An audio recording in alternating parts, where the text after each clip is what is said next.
दोस्तों नमस्ते। राज ठाकरे का अयोध्या दौरा रद्द क्यों हुआ, इसके राज अभी खुल रहे हैं। शरद पवार के साथ उत्तर प्रदेश के सांसद ब्रजभूषण सिंह के फोटो वायरल होते जा रहे हैं।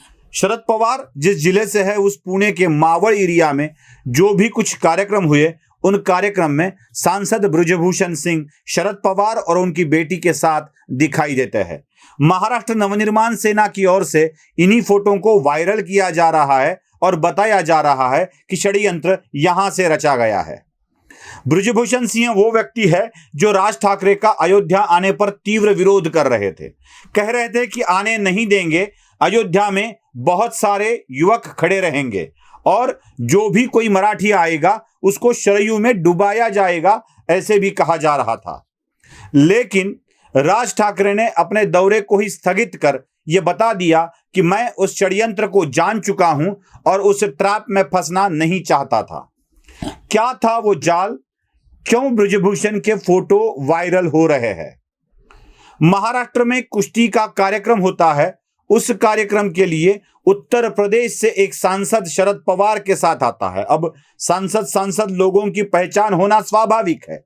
संसद में सब एक ही जगह बैठते तो है ना, और बाकी कई कार्यक्रमों में हमने देखा है कि विरोधक होते हुए भी इकट्ठा दिखाई देते हैं। जैसे संजय राउत राणा परिवार के साथ गुल मिलकर बातें करते हुए दिखे। जिस राणा परिवार ने उद्धव ठाकरे को गाली दी थी, जिस उद्धव ठाकरे की पार्टी जिस राणा परिवार को अपना दुश्मन समझती है, वो अपने दुश्मन के साथ घुल मिलकर संजय राउत हमें दिखाई दे रहे थे। तो बात कोई नई नहीं है कि ऐसे कोई राजनीतिज्ञ यहां से वहां चला आता है।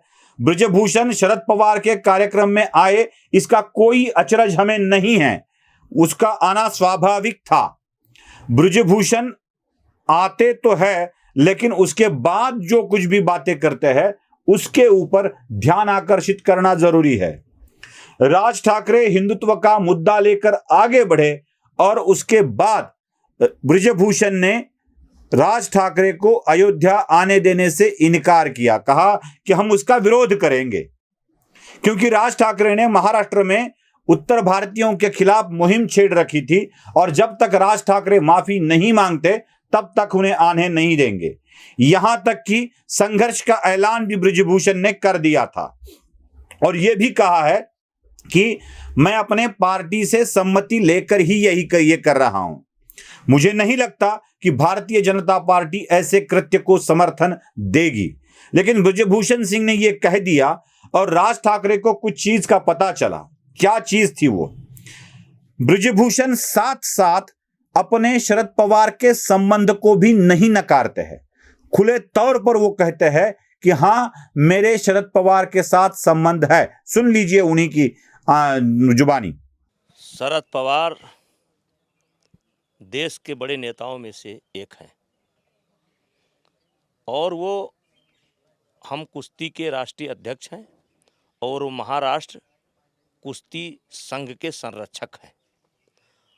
और आज के 3 साल पहले एक कार्यक्रम पुणे में हुआ था जिसमें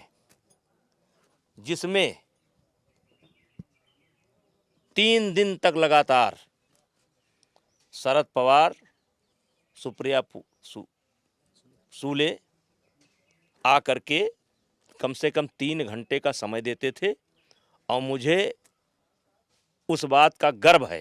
तो वो पहले मुझे माला पहनवाते थे, तब पहनते थे। 3 दिन तक उन्होंने माला नहीं पहना, उन्होंने सारी माला मेरे को पहनाया। और उसका कारण क्या था? उनका ये कहना था कि कुश्ती के क्षेत्र में जो काम हमने किया है, उनकी जुबानी, उनका मानना है कि सुशील कुमार का मेडल आया, उसमें भी हमारा मानते हैं। योगेश्वर दत्त का आया, उसमें भी मानते हैं।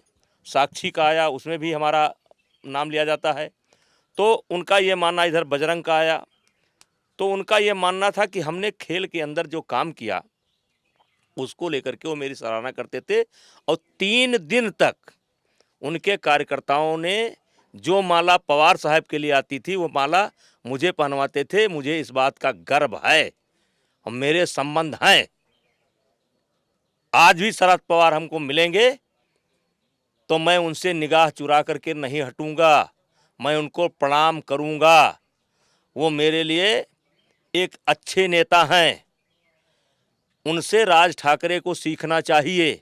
अब यह सुनने के बाद यह तो पता चलता है कि बृजभूषण और शरद पवार के संबंध अच्छे हैं। इससे पहले बृजभूषण ने शरद पवार के बारे में भी कुछ बातें कही थी। अगर मैं शरद पवार से कहता कि माफी मांग लो, तो 5 बार शरद पवार माफी मांग चुके होते। इतना ही नहीं कि सुप्रिया सुळे को भी उन्होंने बहुत अच्छा कह दिया था। मतलब उनका नाश्ता खा खा कर ही वो संसद में काम कर रहे थे। वो बड़ा सा डिब्बा लेके आती थी, सबके लिए रखती थी, कोई भी सांसद आकर खा लेता था। यही बातें बृजभूषण ने सुप्रिया सुळे के लिए भी कही थी। सुप्रिया सुळे और शरद पवार के बारे में बहुत अच्छे विचार रखने वाले भाजपा के सांसद बृजभूषण राज ठाकरे को तीव्रतर विरोध करते हैं और राज ठाकरे भांप लेते हैं वो चीज जो क्या थी, मैंने पहले ही पूछा था। और वो चीज ये है कि शायद एनसीपी की तरफ से ही बृजभूषण को समर्थन मिला होगा या इन्हीं की तरफ से उनको कहा गया होगा कि राज ठाकरे को आने न दिया जाए, क्योंकि राज ठाकरे अगर अयोध्या जाते हैं तो हिंदू जनमानस राज ठाकरे के साथ हो सकता है। यह भी हो सकता है कि राज ठाकरे भारतीय जनता पार्टी के साथ चले जाए। भारतीय जनता पार्टी के लिए एक ऐसी स्थिति पैदा हो कि राज ठाकरे को साथ ले या न ले। अगर ले तो उत्तर भारतीय समाज में भारतीय जनता पार्टी के लिए बहुत ही बुरा सोचना शुरू हो जाएगा। उसका खामियाजा भारतीय जनता पार्टी को मुंबई की इलेक्शन में भी भुगतना पड़ सकता है। उत्तर भारतीय वोट आज बीजेपी के साथ है और वही वोट अगर बीजेपी के हाथ से निकल जाए तो मुंबई म्युनिसिपल कॉरपोरेशन की इलेक्शन में बीजेपी के लिए बहुत आपदा आ सकती है, परेशानी हो सकती है। यही भाप कर राज ठाकरे के उत्तर भारतीयों के खिलाफ वाला मामला आगे बढ़ाया जाने लगा। और एक बात, वहां अगर कुछ होता तो राज ठाकरे के खिलाफ और कई मुकदमे लगाए जाते। यही एक राजनीति है दोस्तों। अपने राजनीतिक दोस्तों के साथ कुछ ऐसी बातें की जाती है जो फायदेमंद रहे खुद के लिए, और यही हो रहा है। अगर ये सच है जो राज ठाकरे ने भांपा है, राज ठाकरे को लगता है, तो भारतीय जनता पार्टी को भी सोचना चाहिए कि किस तरह के सांसदों को हम साथ रख रहे हैं। चाहे कुछ भी हो जाए, अपनी ही पार्टी की छवि बिगाड़ने वाले इन लोगों के साथ संबंध रखना भारतीय जनता पार्टी के लिए हानिकारक हो सकता है। और राज ठाकरे जिस षड्यंत्र की बात कर रहे थे, वो षड्यंत्र भी धीरे धीरे सामने आता जा रहा है। अब देखते हैं राज ठाकरे इस षड्यंत्र का मुकाबला कैसे करते हैं। वीडियो पसंद आए तो लाइक, शेयर और सब्सक्राइब जरूर कीजिए। धन्यवाद।